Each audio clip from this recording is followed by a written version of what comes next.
Yung first, kay full name. Ako full name kay Marilyn Malubay. Ako middle name. And then, ang last name.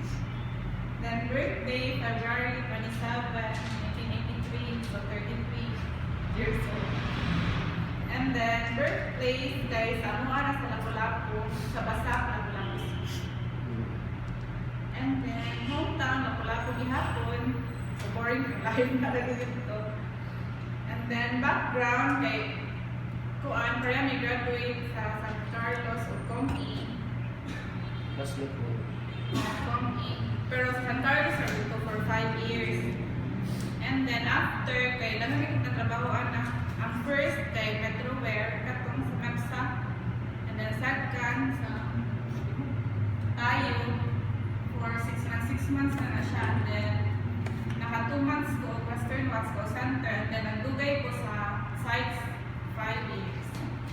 Call center kaya ako kay basta ko ang kwarta. Hindi kay, ang first man good kay, kuan man siya, di na siya ganyan mag call center good.